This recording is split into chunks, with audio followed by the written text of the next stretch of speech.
بسم اللہ الرحمن الرحیم الحمد للہ رب العالمین والصلاة والسلام علی رسولہ الکریم اما بعد رب اشرح لی صدری ویسر لی امری واحلل عقدۃ من لسانی یفقہوا قولی. السلام علیکم ورحمۃ اللہ وبرکاتہ.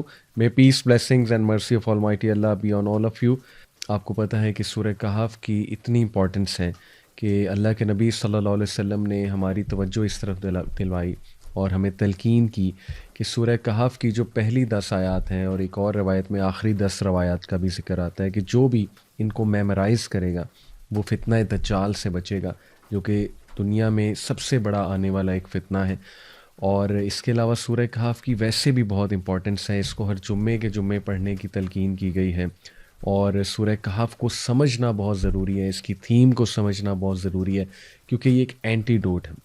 یہ اینٹی ڈوٹ ہے فتنے کے دور میں فتنوں سے بچنے کے لیے، اور اس میں پراپر گائیڈ لائنز ہیں اس کی سٹوریز میں، اس کی تمام آیات میں. چونکہ اس میں 4 سٹوریز جو ہیں وہ ڈسکس ہوئی ہیں، اور آپ کو پتہ ہے کہ پہلی سٹوری اصحاب کہف کی ہے، دوسری سٹوری جو ہے وہ 2 ایسے لوگوں کی ہے جن کے گارڈنز تھے، ان میں سے ایک متکبر ہو گیا، پرائڈ میں مارا گیا، دوسرا جو ہے وہ ہمبل تھا. So basically the story of man of 2 gardens.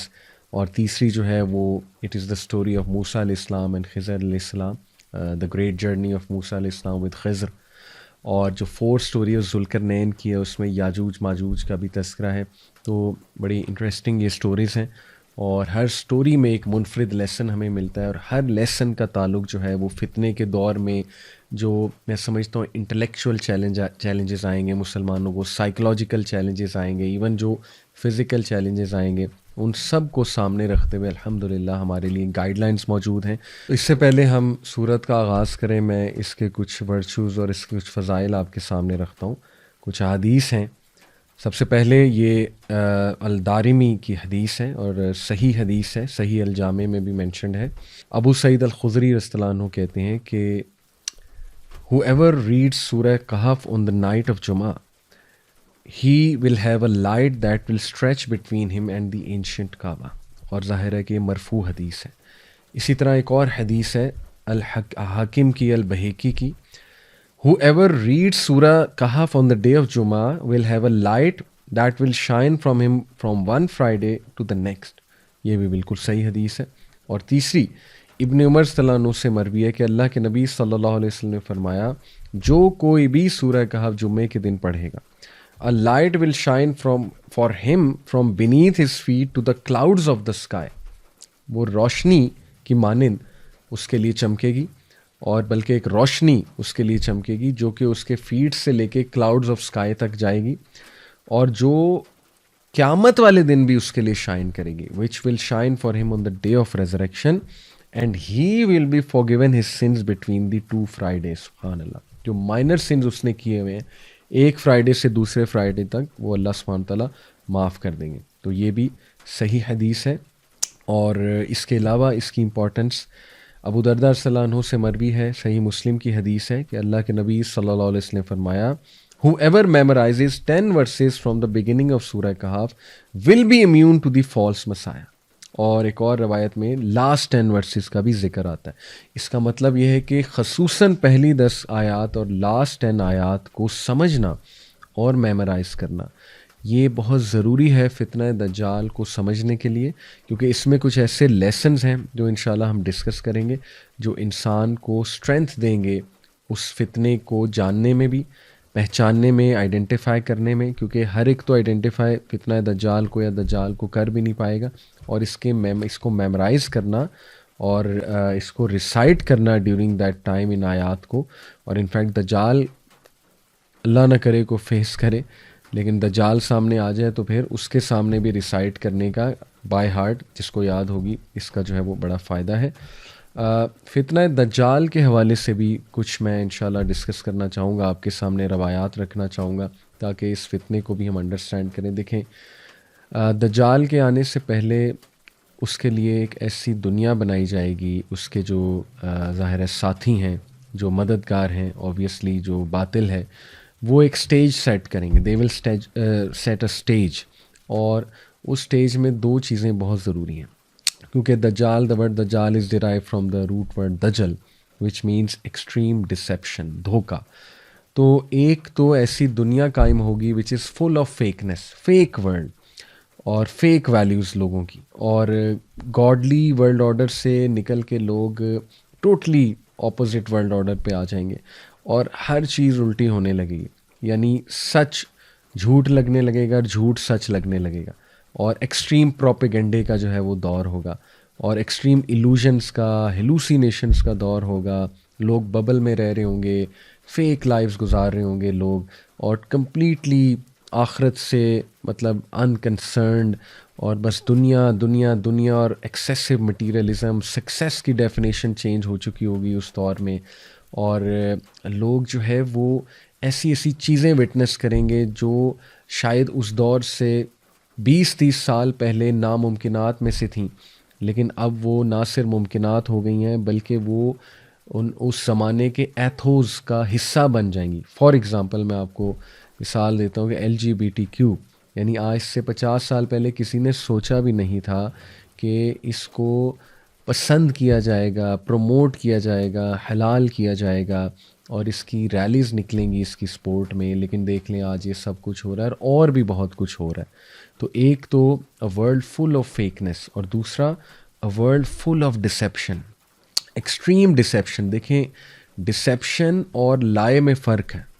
جھوٹ پکڑا جاتا ہے، ٹھیک ہے، اگر کوئی جھوٹ بول رہا ہے وہ پکڑا جائے گا. لیکن ڈسیپشن کیا ہے؟ ڈسیپشن ہے کہ کچھ سچ کو مکس کر دیا جائے، کچھ ٹھیک چیزوں کو مکس کر دیا جائے، لیکن زیادہ تر باطل ہو، زیادہ تر جھوٹ ہو. تو دس از ویری ڈینجرس. اور اللہ معاف کرے، جب آپ دیکھتے ہیں میڈیا کی طرف، دا وے میڈیا پریزنٹس تھنگس، آپ دیکھیں نا آج کا انسان کتنی جلدی انفلوئنس ہو سکتا ہے چیزوں سے. یعنی اتنا آسان ہے کسی کو انفلوئنس کرنا آج کے دور میں کہ ایک کلپ لگایا، اس کے پیچھے بڑا زبردست سا میوزک لگایا، ایک ٹیون لگائی، اس کے بعد کچھ اپنی بات کر دی، تو آپ دیکھیں فوراً سے انسان جو ہے اس بات کو مان لیتا ہے اور اس سے انفلوئنس ہو جاتا ہے. تو ثابت یہ ہوا کہ اتنا ہیویلی ڈپینڈنٹ اور ریلائنٹ ہو جائے گا اس دور کا انسان ان چیزوں پہ، مٹیریلسٹک چیزوں پہ، کہ جب دجال آئے گا تو اس کے ہاتھ میں تو جنت دوزخ ہوگی. اللہ کے نبی صلی اللہ علیہ وسلم نے فرمایا ویدر کو کنٹرول کرنے کا اس کے پاس کوئی ٹیکنالوجی یا جو بھی ذریعہ ہوگا. اسی طرح اس کے پاس دلائل ایسے ہوں گے کہ اللہ کے نبی صلی اللہ علیہ وسلم نے فرمایا ایک بہت بڑا پکا مومن اس کے سامنے آئے گا، اور وہ اس کے سامنے دلائل رکھے گا دجال اپنے، تو that person will be convinced. تو یہ اس لیول کا فتنہ ہے کہ اللہ کے نبی صلی اللہ علیہ وسلم نے فرمایا کہ فلی، بھاگ جانا، جب تم دجال کو دیکھو تو بھاگ جانا، اسے فیس نہ کرنا، اس کے فتنے کو بھی فیس نہ کرنا. اور اس سے پناہ مانگنے کے لیے اللہ کے نبی صلی اللہ علیہ وسلم نے یہ دعا سکھائی جو ہر نماز میں پڑھنی چاہیے. اللہم انی اعوذ بک من عذاب جہنم ومن عذاب القبر ومن فتنۃ المحیاء والممات ومن شر فتنۃ المسیح الدجال.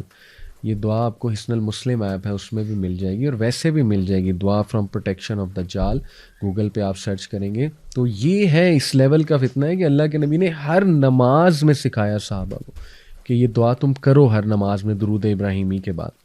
اور پھر دیکھیے دجال کے دور میں بیڈ اور اب normal will become normal and cool. وہ چیزیں جو اب نارمل تھیں وہ نارمل ہو جائیں گی، لوگوں کی روٹینز ٹوٹلی الٹی ہو جائیں گی. لوگ اتنا بے بس ہو جائیں گے کہ لوگ کو سمجھ ہی نہیں آئے گی کہ یہ جو پورا ایک سوسائٹی یا سویلائزیشن یا اسٹرکچر بن چکا ہے، اس میں نیچرل وے آف لائف کے مطابق کیسے زندگی گزاری جائے. اور آج لوگ پریشان ہیں، لوگ کو سمجھ نہیں آ رہی کہ اس روٹین کا حصہ رہتے ہوئے، اس ماڈرن ورلڈ اور ماڈرنٹی کا حصہ رہتے ہوئے کس طرح ہم اسلامک ویلیوز کو لے کر چلیں. ٹھیک ہے، یہ ہے سب سے بگر چیلنج، اور اسی کو تو فتنہ کہتے ہیں کہ جب انسان کو سمجھ ہی نہیں آ رہی کہ میں نے کرنا کیا ہے. تو یہ ہمیں ان چیلنجز کے لیے ہمیں جو ہے وہ تیار رہنا چاہیے، مینٹلی اور فزیکلی انشاءاللہ ہمیں تیار رہنا چاہیے. اور ذرا ہم نوٹ کریں تو جتنی احادیث اللہ کے نبی صلی اللہ علیہ وسلم نے ہمیں بتائیں دجال کے حوالے سے، تو اس سے واضح یہ ہوتا ہے اور سمجھ یہ آتی ہے کہ نمبر 1 دجال کی ایک بہت پاورفل آرمی ہوگی اور اس کے ساتھی ہوں گے. ایسٹ سے وہ نمودار ہوگا، خراساں کے علاقے سے.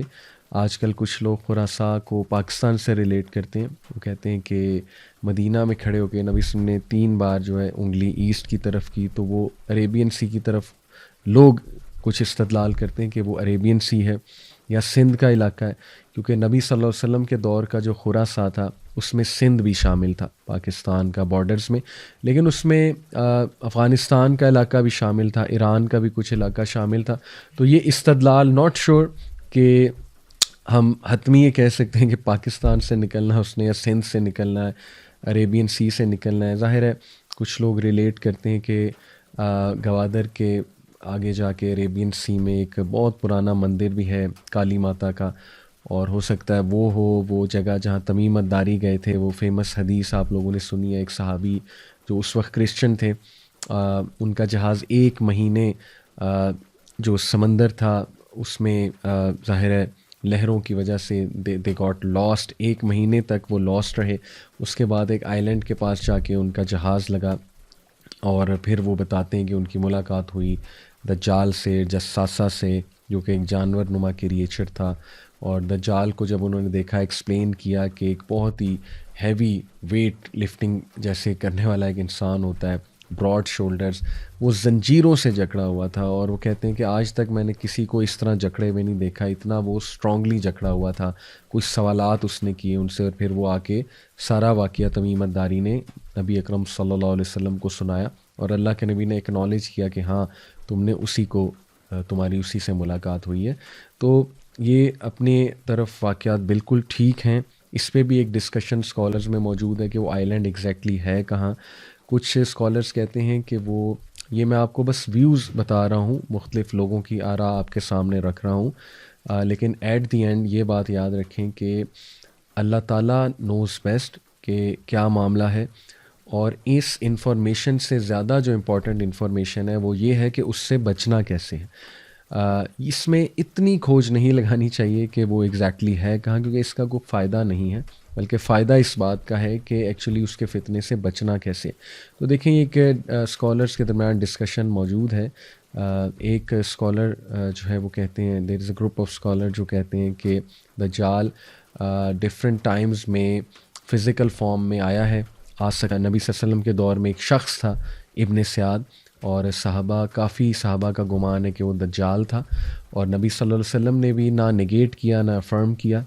تو اس لیے وہ اسکالرس کہتے ہیں کہ ثابت یہ ہوا کہ دجال اس ٹائم پہ مے بی فزیکل فارم میں وہاں آیا ہو، اور ڈفرینٹ ایجز میں فزیکل فارم میں آتا ہو، لیکن جو باطنی طور پہ ہے وہ اس جگہ پر ہے، اور وہاں سے وہ فزیکلی ٹرانسفارم ہو سکتا ہے. واللہ عالم. یہ ایک ویو ہے، لیکن یہ کہ اگین میں کہوں گا کہ ہمیں زیادہ ان باتوں میں کھوج اتنی لگانے کی ضرورت نہیں ہے. ہمیں جو پتہ ہے وہ یہ ہے کہ اس نے جب نمودار ہونا ہے تو ایک بہت بڑا فتنہ ہوگا، and we have to be really careful, اور ہمیں اپنی پروٹیکشن جو ہے اس کا انتظام کرنا چاہیے. یہ ہے اصل بات. تو بہرحال دجال جب آئے گا تو حدیث سے اور روایات سے یہ واضح تو ہوتا ہے کہ اس کے پاس ایک بہت پاورفل آرمی ہوگی، اور اینٹی اسلام پروپیگنڈا، بہت ہی سوفسٹیکیٹڈ اینٹی اسلامک پروپیگنڈا ہوگا اس کے پاس. اور وہ پروپیگنڈا میڈیا کا پروپیگنڈا ہے، انتہائی ایکسٹریملی سوفسٹیکیٹڈ. تو آج کے دور میں آپ دیکھیں کہ کتنے سوفسٹیکیٹڈ سسٹم ہے، algorithms, data analysis, data usage, اس کے بعد ہیکنگ، اس کے بعد جو ہے وہ ظاہر ہے آئی ٹی کی ایک دنیا، ٹینشن انجینئرز. پھر آپ دیکھیں کہ جیسے کمپنیز جو ہیں وہ کس سوفسٹیکیٹڈ انداز میں کمپیٹ کر رہی ہیں آپس میں، اور کس طرح سے لوگ انفلوئنس بھی ہوتے ہیں ان ساری چیزوں سے. پھر اے آئی کا دور آ رہا ہے، آرٹیفیشل انٹیلیجنس، جو کہ ایک نیکسٹ لیول میں سمجھتا ہوں فتنے کا دور آنے والا ہے.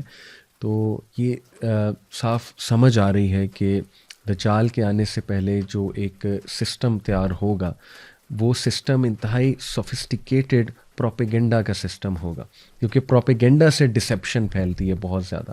پھر ظاہر ہے کہ یہ جو سبحان اللہ ڈیزائرز کی دنیا کھڑی کر دی ہے ویسٹ نے، جس میں Hollywood, Bollywood, music industry, ٹھیک ہے، اتنی ڈسٹریکٹیو انڈسٹری ہے یہ کہ بڑا مشکل ہے ان چیزوں کو ریزسٹ کرنا. اور ایک انسان جو ہے وہ آہستہ آہستہ آہستہ آہستہ جو ہے وہ دین سے ہٹتا جاتا ہے، اپنے نیچرل ایک لائف سٹائل سے ہٹتا جاتا ہے، گاڈ کے ورلڈ آرڈر سے ہٹتا جاتا ہے، اور اسے پتہ بھی نہیں لگتا. اس طرح سے یہ چیزیں صراحت کرتی ہیں. اور پھر یہ بھی محسوس ہوتا ہے حدیث کی روشنی میں کہ اس کے پاس لیٹسٹ ٹیکنالوجیز بھی ہوں گی، بلکہ وہ اس کا ماسٹر ہوگا لیٹسٹ ٹیکنالوجیز کا. اور یہ بھی معلوم پڑتا ہے حدیث سے کہ اس کے پاس سیریمونیل بلیک میجک ہوگا، بہت امپورٹنٹ قسم کا. اور اس کے پاس شیاطین بھی ہوں گے، انفلوئنس اوور دا جن. دیکھیں نا، یہ بھی حقیقت ہے کہ جنات کا بھی ایک رول ہے. جنات میں جو برے جن ہیں، شیاطین ٹو بی اسپیسیفک، تو یہ محسوس ہوتا ہے حدیث کا مطالعہ کر کے کہ شیاطین اور بلیک میجک بھی ظاہرہ اس کے پاس ہوں گے. اور یہ بھی بات پتہ لگتی ہے حدیث کی روشنی میں کہ ایمینس ویلتھ ہوگی اس کے پاس، بہت زیادہ ویلتھ ہوگی، گلیمر ہوگا. اور اس کے آنے سے پہلے کچھ ایونٹس ایسے ہوں گے جو میں آپ کو بتا دوں، جیسے کہ گلوبل فیمن آئے گا، 3 سال تک جو ہے وہ فیمن آئے گا، قحط سالی. اور اس دوران اللہ کے نبی صلی اللہ علیہ وسلم سے صحابہ نے پوچھا تھا نا کہ اگر ہم اس دوران ہوئے تو ہم کیا کھائیں پئیں گے، ہماری خوراک کیا ہوگی؟ تو نبی صلی اللہ علیہ وسلم نے کہا تھا ذکر کرو، سبحان اللہ، الحمد للہ، اللہ اکبر، لا الہ الا اللہ. یہ جو ذکر ہے اسپیشلی، اس کا صحیح مسلم کی روایت سے ثابت ہے کہ یہ تمہیں کافی ہو جائے گا، یہ والا جو ذکر ہے. تو ذکر کے آپ دیکھیں فزیکل اینڈ اسپرچول بینیفٹس دونوں ہیں. تو دیکھیں یہ آلدو تھوڑا سا لوگ کہیں گے کانسپریسی تھیوری ہے، لیکن یہ بھی پتہ لگتا ہے کہ سیٹینک کلٹس یا جو اکلٹ ریلیجنز ہیں، جو اینشینٹ سمبلز آف آئیڈولیٹری پر چلنے والے ہیں، اور جو فری میسنس کے بارے میں الومیناٹی کا بھی بڑا تذکرہ ہوتا ہے. تو دیکھیں یہ کلٹس ایک حقیقت تو ہیں، سیٹینک کلٹس اور یہ جو اکلٹسٹ ہوتے ہیں. تو یہ بھی ایسا لگتا ہے کہ وہ بھی اسی کی تیاری کے لیے لوگوں کی ذہن سازی کر رہے ہیں. اور may be they are part of the دجالی فتنہ اینڈ دا دجال ورلڈ آرڈر ایز ویل. تو اس میں کچھ پری ایونٹس جو اس سے پہلے ہوں گے انشاءاللہ وہ میں آپ کے سامنے رکھتا ہوں. اللہ کے نبی صلی اللہ علیہ وسلم نے فرمایا، مسند احمد کی حدیث ہے، verily preceding the false messiah will be years of deception. دجال کے آنے سے پہلے ایکسٹریم ڈسیپشن کے ایئرز ہوں گے، یعنی اتنا لوگ کھو جائیں گے اس ڈسیپشن میں کہ سچ جھوٹ لگے گا اور جھوٹ جو ہے وہ سچ لگے گا، اور ہر چیز اپوزٹ ہونے لگے گی. اور بے حیائی جو ہے اس کی ڈیفینیشن ہی چینج ہو جائے گی، ٹرمینالوجیز ہی چینج ہو جائیں گی. لوگ جو ہے وہ جسٹیفائی کرنے لگیں گے سارے گناہوں کو، ساری چیزوں کو. تو یہ ایکسٹریم ایئرز آف ڈسیپشن ہے فالس مسایا سے کے آنے سے پہلے. اور پھر فرمایا، in which the truth are belied and the liars are believed, the trustworthy are discredited and the treacherous are trusted and the disgraceful speak. یعنی آپ سبحان اللہ دیکھیں کہ ہمارے نبی نے کلیئرلی بتا دیا کہ یہ معاملات چل رہے ہوں گے، اور باقاعدہ ڈسیٹفل اور ڈسگریسفل لوگوں کو ٹرسٹ کیا جائے گا، اور بلکہ وہ لوگوں سے مخاطب ہوں گے اور لوگ ان کو گلوبل ورلڈ لیڈر سمجھیں گے، ان ڈسیپٹیو لوگوں کو. تو سبحان اللہ، اس میں زیادہ ڈیٹیل میں مجھے جاننے کی ضرورت نہیں ہے، آپ لوگ سمجھ جائیں گے بہت اچھے سے، جس کی کچھ نظر ہے ظاہر ہے کرنٹ افیئرس پہ کہ what actually is going to happen. سبحان اللہ. تو باقی یہ کہ انشاءاللہ مزید میں آپ کے سامنے جو ہے وہ احادیث رکھتا ہوں کہ اللہ کے نبی صلی اللہ علیہ وسلم نے، صحیح مسلم کی روایت ہے، یہ فرمایا کہ the people will flee from the false messiah into the mountains. اور یہ کون لوگ ہیں جو بچنا چاہتے ہیں؟ کہ لوگ دجال سے بچنے کے لیے، فالس مسیحا سے بچنے کے لیے پہاڑوں کا رخ کریں گے. اور یہ صحابیہ جو رپورٹ کر رہی ہیں اس حدیث کو، ام شارق، یہ کہتی ہیں کہ یا رسول اللہ، where will be the Arabs on that day? یا رسول اللہ، عربز کہاں ہوں گے اس دن؟ اللہ کے نبی صلی اللہ علیہ وسلم نے فرمایا، ہم قلیل، دے ول بی فیو، وہ بہت کم ہوں گے. اور یہ صحیح مسلم کی روایت ہے، حدیث نمبر 2945. تو یہ بھی اس کے آنے سے پہلے ایک سائن. اور مڈل ایسٹ میں جو اس وقت حالات ہیں آپ کے سامنے ہیں، اور آپ کو چاہیے کہ مزید کرنٹ افیئرس پہ ایک نظر رکھیں، اور ہمیں چاہیے کہ تیاری. جسٹ ٹو کنکلوڈ، جو فتنہ دجال ہوگا اور جو اس کی ایج ہوگی، اس کے کچھ ایٹریبیوٹس دوبارہ آپ کے سامنے رکھتا ہوں کہ اس میں ایکسٹریم اگنورنس، مس انفارمیشن ہوگی، ایکسٹریم کنفیوژن کا دور ہوگا، ان ہیلدی فوڈ ہوگا، فیک لوگ ہوں گے، فیک آئیڈینٹی ہوگی، فیکنس ہوگی، ایک آرٹیفیشل دنیا ہوگی، اور ایکسٹریملی مٹیریلسٹک ہو جائیں گے لوگ, مٹیریلزم سے امپریس ہونے والے ہو جائیں گے, اور پھر دجال کو ریزسٹ کرنا ان کے لیے بہت مشکل ہو جائے گا. اور کچھ لحاف جو دجال لوگوں کے مائنڈز پر ظاہر ہے وہ لحاف آئیں گے تاکہ وہ ٹروتھ کو ریکگنائز نہ کر سکیں. اس میں ایک لیئر آف مس انفارمیشن ہے, layer of so called scientific آ ہے, لیئر آف ایکسٹریم ایلوژن ہے, اور لیئر آف گلیمر ہے. تو یہ آج کا دور ہے, اس میں کوئی دوسری رائے نہیں ہے. میں دعا کرتا ہوں اللہ تعالیٰ ہمیں فتنہ دجال سے محفوظ رکھے. اپنا خیال رکھیں. انشاءاللہ دوسری ایپیسوڈ میں آپ سے ملاقات ہوتی ہے. السلام علیکم ورحمۃ اللہ وبرکاتہ.